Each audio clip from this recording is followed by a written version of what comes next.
P. Diddy's career is ruined and he might end up going to jail, but strangely enough, the reason all of this happened is because of Donald Trump. 2023, P. Diddy was accused of being physically and sexually abusive by his ex-girlfriend Cassie Ventura, who also accused him of trafficking her. At the same time, also accused P. Diddy of blowing up her boyfriend Kid Cudi's car. The issue for Cassie Ventura in making a legal case was these events happened from 2007 to 2018. There was a problem for Cassie Ventura, and that's that most of these events happened in the state of New York, where there's a 3-year statute of limitations on sexual assault because she waited too long she couldn't do anything. Things changed in 2022 when New York Governor Kathy Hochul passed a bill which made it so any sexual assault victim, regardless of when, had 1 year to come forward. The reason for this law was largely because of Donald Trump, because he had some accusations from the 1990s and the Democrats wanted a chance to get him on assault. While Trump is being sued, many others like Bill Cosby, Russell Brand, and yes, P. Diddy are also being sued as well. Now P. Diddy has 3 more women making charges against him, with one coming out from 1991 saying he assaulted her and then filmed it and then used it as blackmail against her. So technically this is because of Trump, and with that I'm Charles Pearl. Subscribe to learn something.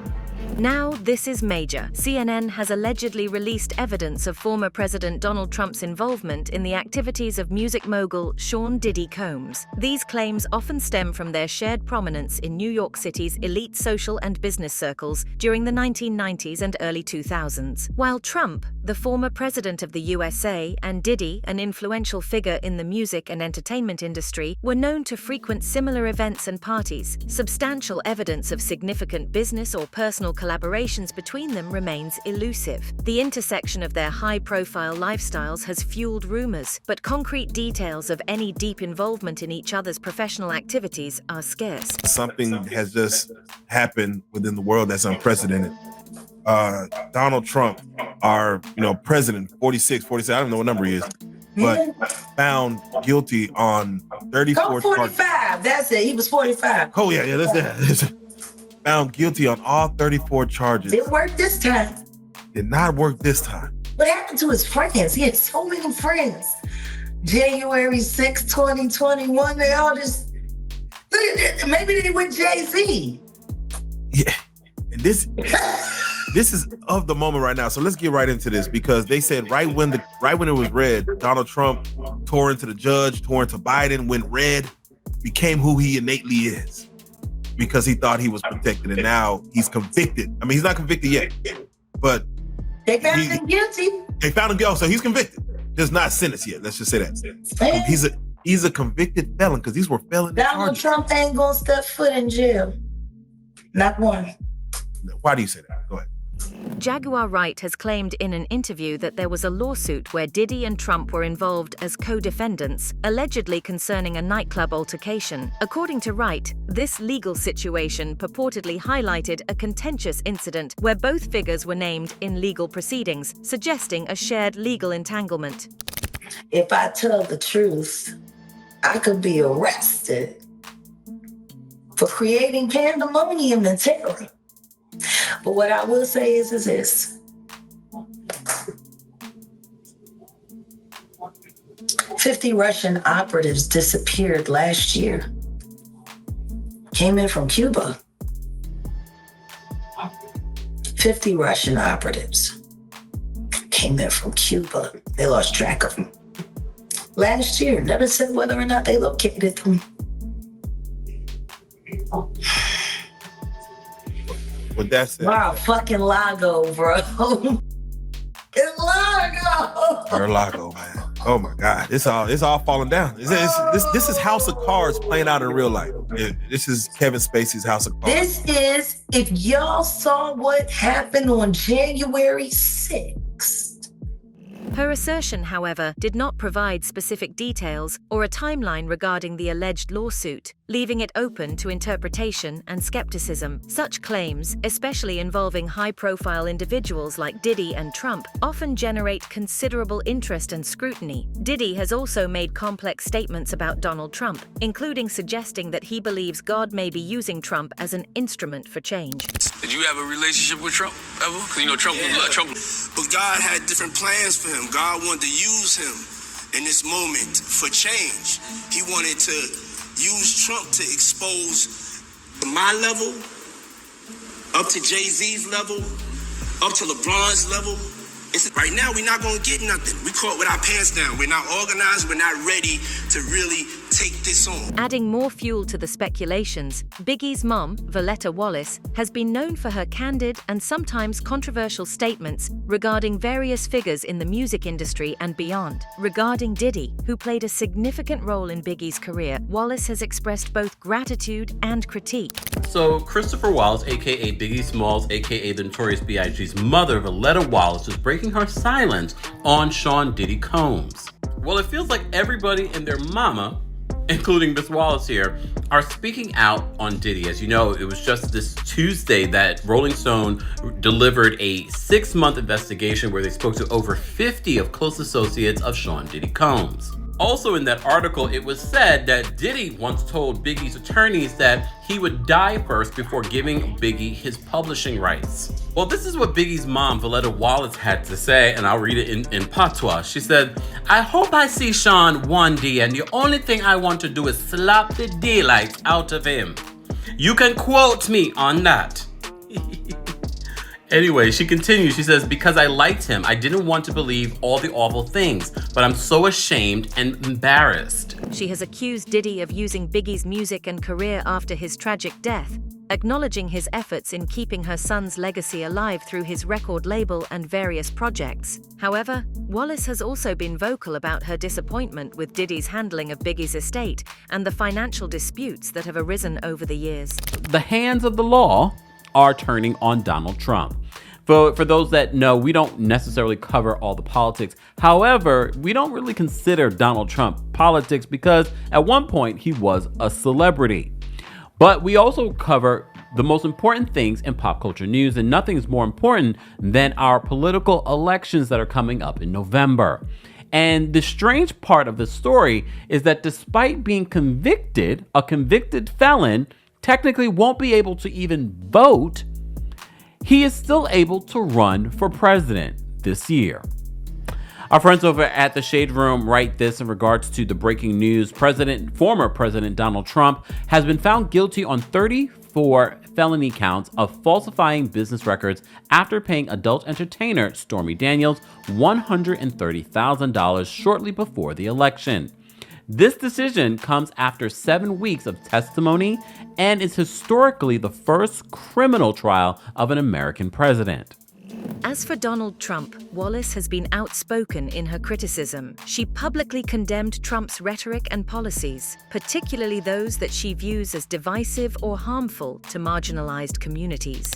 Trump was indicted in March of last year following a years-long investigation. The jury reached its verdict after 9.5 hours of deliberations. Yesterday, Judge Juan Merchan instructed jurors for about an hour on how they were meant to inform jurors about how they are supposed to consider the 34 business falsifications. The testimonies that the jury heard included claims that Trump, Cohen, you remember his attorney, and David Pecker plotted to cover up this payment. Cohen testified twice and Pecker testified on his phone calls with Trump. Trump did not take the witness stand to offer his own account of what happened, despite proclaiming before the trial began that he would absolutely testify. But his attorneys probably told him, "No, I think you might hurt yourself further if we have you speak." But that has not stopped Donald Trump from speaking in the media or at the trial outside of the courtroom. She has not hesitated to voice her disapproval of Trump's behavior and statements, often contrasting them with the values she holds dear. Here's what Donald Trump had to say after his guilty verdict. Because the public understands, and they understand what's going on. This is a scam. There's a rigged trial. It shouldn't have been in that venue. We shouldn't have had that judge. He should have allowed us to have an election expert. We had the best expert, most respected expert, head of the Federal Elections Commission. He was all set to testify. He was waiting for 2 days. And when it was his turn, Bragg's people protested. And the judge knocked him out, said you can't testify. want to send our thoughts and prayers out to Barack and Michelle Obama as Michelle lost her mom Friday morning. Gene Deal also described his relationship with the notorious Big and shared insights into the dynamics within the music industry at the time. He highlighted the intense rivalry and competition among artists and record labels, which was often exacerbated by media sensationalism. He's responsible for not having enough security. He's responsible for having Big there. He's responsible for not listening to security by telling them, if we go to this party, somebody gonna get killed tonight. P.O. Ms. Wallace. Clark Kent said that Big told him the only reason he was going to that party is because D-Rock and Puff set it up, knowing that there was threats. They did not have the proper security for the notorious Big. In the height of what was determined the East Coast, West Coast war in hip hop. He's responsible for not having enough security. He's responsible for having Big there. Diddy has had a significant influence in political circles, particularly with his support for the Democratic Party. There have been various discussions and allegations regarding his involvement in politics and potential controversies surrounding his relationships with politicians. For instance, there have been allegations of trafficking and substance distribution that have raised questions about his connections. In recent lawsuits against P. Diddy, many politicians like Donald Trump and Prince Harry were also accused. Another prince, and another royal mess. Prince Harry's name has surfaced in a sexual assault lawsuit against Sean Diddy Combs, the American rapper who has been accused of sex trafficking and sexual abuse. He faces a $30 million lawsuit. Record producer Rodney Jones claims the rapper sexually assaulted him. He's accused Combs of being a serial sex abuser. The 73-page lawsuit suggests the American rapper drew influential guests to his infamous parties. Combs' gatherings were allegedly attended by sex workers and underage girls.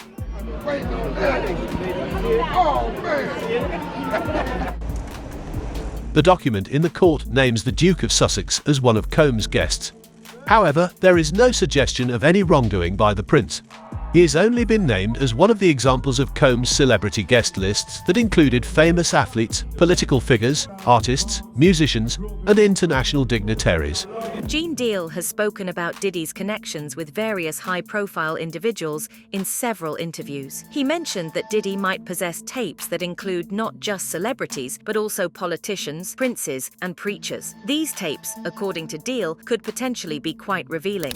There's a lot of rumors about him recording some of these parties, and he's using a lot of this stuff for blackmail, like a lot of celebrities, even as far as politicians. You know, I think even Little Rod said that Diddy had every room taped and bugged. Right. Well, in his affidavit or his deposition that he gave to the courts, he said every room was bugged.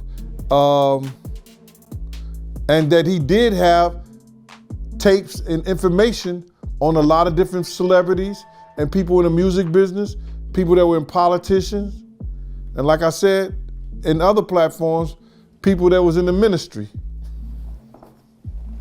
allegedly. Oh, that's crazy. Yeah. We all know Diddy had a history of misconduct and trafficking, and according to the speculations, Donald Trump has also been dragged in these allegations because he also has a similar background when it comes to misconduct. Trump has faced more than 22 allegations of misconduct over the years. During his presidency, numerous women came forward accusing him of inappropriate behavior, ranging from unwanted advances to mistreatment. Trump has denied all allegations and dismissed them as politically motivated attacks. Well, the president is issuing a very strong denial tonight against accusations he forced himself on author and advice columnist E. Jean Carroll at a department store in Manhattan more than 20 years ago. Carroll raised the allegations in a just-published New York Magazine article. She tied the publication of to her new book, What Do We Need Men For? A Modest Proposal. In the article, Jim, she writes the following, and again, these are very serious allegations. The moment the dressing room door is closed, he lunges at me, pushes me against the wall, hitting my head quite badly, puts his mouth against my lips. I am shocked. I shoved him back and he started laughing. He seized both my arms and pushes me up against the wall a second time. And as I become aware of how large he is, he holds me against the wall with his shoulder and jams his hand under my coat dress and pulls down my tights. However, the president says, I've never met this person in my life, adding shame on those who make up false stories of assault to try to get publicity for themselves. Tanika Ray, who is known for her work as a TV host and was once a backup dancer for Sean Diddy Combs, has shared her experiences, which she describes as horrific. She has publicly stated that during her time working with Diddy, she made a conscious effort to keep her distance from him. In response to a story shared by Toure about a relative who worked for Diddy, Ray expressed that her strategy was to avoid him at all costs. Her comments came amidst a broader discussion about the treatment of women by Diddy and his fellows, including Donald Trump. Oh, yeah. You know, we all have stories. Seriously, we all have stories. Mine is horrific, and only 5 people know it. And I probably will never tell it. But since then, I've been like, yep. And I also am very intimately aware that you tell your truth and you become victimized over and over and over and over and over and over. And mind you, I then interviewed him many times. I have a lot of stories, y'all. I've been in Hollywood for 25 years, maybe longer, 30. I got a lot of stories. Unfortunately, maybe I'll write a book one day. But it just is so traumatizing that women just want to live every day and feel safe. And when we revisit, we live in a state of victimhood. And nobody wants to live there. So for those of you like, why didn't you say something then? Because we just want to live. We want to be happy. And we really want to forget the trauma. So there's that. I have a family member who I want you to hire them as an intern. Yeah. And I have never talked about this publicly. And then the internship stopped abruptly, like 3 or 4 months into it. Yeah. And I spoke to my family member, like, well, what happened? And they wouldn't say. Yeah. Years later, they finally came out, and this is a male, Puff had said, come home, stay the night with me, or the internship is over. And absolutely not. And the internship ended. But from there, I was like, oh. Oh, yeah. You know, we all have stories. Seriously, we all have stories. Mine is horrific. And Ray's statement suggests that she faced significant challenges while working with Diddy, which impacted her well-being. She has used her platform to shed light on these issues and to support other women who may find themselves in similar situations. Ray's revelations add to the ongoing conversation about power dynamics and the importance of creating safe work environments in the entertainment industry. Her experience underscores the need for awareness and change regarding how women are treated in these settings. Every step I take, they got P. Diddy out there. You wanna be my baby daddy? My name Roisha. Diddy, are you guilty or not guilty? A word on the street say you guilty. If the word on the street said, he ain't gonna never get out of here. Cat Williams, in an interview with Shannon Sharp on the Club Shay Shay podcast, made some candid remarks about President Joe Biden and former President Donald Trump. He expressed that both Biden and Trump are both bad options, suggesting a lack of enthusiasm for either political figure. This statement reflects Williams' perspective on the current political landscape and the choices available to vote. That is it for today's video. Stay tuned until next time.